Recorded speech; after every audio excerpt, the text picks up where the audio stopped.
ഞാനിപ്പോൾ ഉള്ളത് Malappuram R T ഓഫീസിലാട്ടോ. ഇവിടെ എന്തിനാണ് വന്നത് ചോദിച്ചാൽ, ഇപ്പോൾ നമുക്കൊക്കെ ഒരുപാട് ആൾക്കാരുടെ ഒരു സംശയം ചിലപ്പോൾ ഈ വീഡിയോയിലൂടെ തീരാൻ സാധ്യതയുണ്ട്. ഉപകാരപ്രദമായിട്ടുള്ളൊരു വീഡിയോ തന്നെയാണ്. കാരണം നമ്മുടെയൊക്കെ ചിലപ്പോൾ ചുറ്റുവട്ടത്ത് ഉണ്ടാവും, അല്ലെങ്കിൽ നമ്മുടെയൊക്കെ വാഹനങ്ങൾ ഉണ്ടാവും. ഒരുപാട് കാലം മുന്നേ നമ്മൾ ഉപയോഗിച്ചിരുന്ന പഴയ വാഹനങ്ങൾ, ടാക്സ് അടക്കാതെ കിടക്കുന്ന വാഹനങ്ങൾ, അല്ലെങ്കിൽ കളവ് പോയ വാഹനങ്ങൾ, അല്ലെങ്കിൽ സ്ക്രാപ്പ് ചെയ്ത് പൊളിച്ച് വിറ്റ വാഹനങ്ങൾ, ഇതൊക്കെ ഇപ്പോഴും നമ്മളെ പേരിൽ കിടക്കുന്നുണ്ടെങ്കിൽ, നമുക്ക് ടാക്സ് RRൻ്റെ നോട്ടീസ് വന്നിട്ടുണ്ടെങ്കിൽ, അതേപോലെ ജപ്തി നോട്ടീസൊക്കെ വന്നിട്ടുണ്ടെന്നുണ്ടെങ്കിൽ, തീർച്ചയായിട്ടും ഇതൊരു ഇപ്പോൾ ഒരു സുവർണാവസരമുണ്ട്. ഗവൺമെൻറ് ഈ ഒരു മാസം നമുക്ക് അതിനൊക്കെ അല്ലേ നമ്മുടെ മേലിൽ നിന്ന് ഈ ഉത്തരവാദിത്വം ഒഴിവാക്കാനൊരു ചാൻസ് ഉണ്ട്. അപ്പോൾ അതിൻ്റെ കാര്യങ്ങൾ എങ്ങനെയാണ്, എന്താണ് എന്നൊക്കെ നമുക്ക് പൂർണ്ണമായിട്ട് നമുക്ക് ആർ ടി ഓഫീസറോടൊന്ന് ചോദിച്ച് മനസ്സിലാക്കാൻ വേണ്ടി വന്നതാണ്. സാറേ നമസ്കാരം. ഷഫീഖ് സാറേ, എനിക്ക് ചില സംശയങ്ങളുണ്ട്.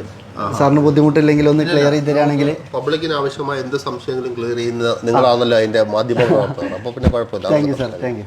അതായത് ഇപ്പോൾ ഒരു 10 വർഷം മുന്നേ 8 വർഷം മുന്നേ ഉപയോഗിച്ചിരുന്നൊരു വാഹനം മറ്റൊരാൾക്ക് കൈമാറി, അയാൾ RC മാറ്റാതെ ഈ വാഹനം പൊളിച്ചു വിറ്റു. അങ്ങനെ ഒരു ബുദ്ധിമുട്ടുണ്ട്. അപ്പോൾ ആ വാഹനം നമ്മൾ ഇനി എങ്ങനെ ആദ്യത്തെ RC ഓണർ ഉത്തരവാദിത്തത്തിൽ നിന്ന് ടാക്സ് തെറ്റി കിടക്കുകയാണ്.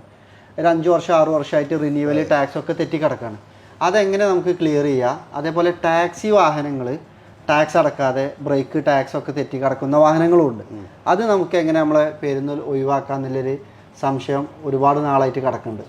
നമ്മളുടെ എപ്പോഴും മനസ്സിലാക്കേണ്ട ഒരു വാഹനം വിൽക്കുമ്പോൾ ആ വാഹനം കൊടുക്കുന്ന ആൾക്ക് പേര് മാറി കൊടുക്കേണ്ട ഒരു ബാധ്യത ഈ കൊടുക്കുന്ന ആൾക്ക് തന്നെ ഉണ്ട്. തീർച്ചയായിട്ടും. അപ്പോൾ അതിന്റെ ഫോം 2 പൂരിപ്പിക്കുക, 29, 30 പൂരിപ്പിച്ച് അദ്ദേഹത്തിന്റെ പേരിൽ അഡ്രസ് പ്രൂഫ് വാങ്ങിച്ച് RT ഓഫീസിൽ കൊടുത്ത് ഫീസ് അടച്ച് കഴിഞ്ഞാൽ അയാളുടെ ബാധ്യത തീർന്നു. പിന്നെ അയാളുടെ വാങ്ങുന്ന ആളുടെ പേരിലേക്ക് RC പോകും.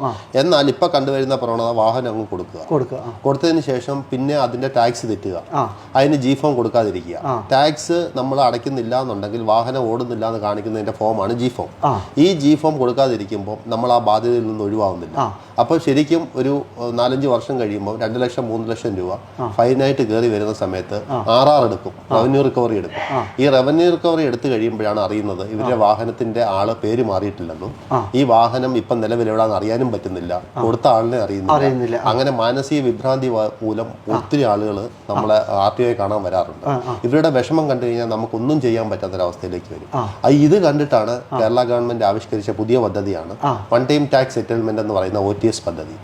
ഈ പദ്ധതിയിൽ നമ്മൾ വന്നു കഴിയുമ്പോൾ 2020 മുതൽ 24 വരെയുള്ള ആവറേജ് ടാക്സ് എടുത്തിട്ട് അതിന്റെ 30% ട്രാൻസ്പോർട്ട് വാഹനങ്ങൾക്കും അതിന്റെ 40% ട്രാൻസ്പോർട്ട് അല്ലാത്ത വെള്ളം ബോർഡ് വെച്ച വാഹനങ്ങൾക്കും വാങ്ങിച്ചിട്ട് ഗവൺമെന്റ് അവരെ രക്ഷിക്കുന്ന ഒരു നടപടിയാണ് OTS. ഇത് മാക്സിമം നിങ്ങൾ മുതലാക്കി ഇതിലേക്ക് നിങ്ങൾക്ക് ടാക്സ് അടയ്ക്കാൻ സാധിച്ചാൽ നാളെ നമുക്ക് ടാക്സ് ബാധ്യതയിൽ നിന്ന് ഒഴിവാകുകയും മാനസികമായിട്ടൊരു സന്തോഷം ഉണ്ടാവുകയും ചെയ്യും. ഇപ്പോൾ ഇതിന് RC ഓണർ എന്തൊക്കെ രേഖകളാണ് സബ്മിറ്റ് ചെയ്യേണ്ടത്? ഇപ്പോൾ വണ്ടി നഷ്ടപ്പെട്ടു പോയിട്ടുണ്ട്. ഇപ്പോൾ ഒരു ഉദാഹരണത്തിന് ഒരു പ്രൈവറ്റ് കാറ് 10 വർഷം മുന്നേ സെയിൽ ചെയ്തതാണ്. പക്ഷെ അത് വണ്ടി RC ഓണർ പേരിലാണ് കിടക്കുന്നത്. വണ്ടി സ്ക്രാപ്പായി പോയിട്ടുണ്ട്. അപ്പോൾ ഇതിൻ്റെ ടാക്സും റിന്യൂവലും കാര്യങ്ങളൊക്കെ തെറ്റി കിടക്കുകയാണ്.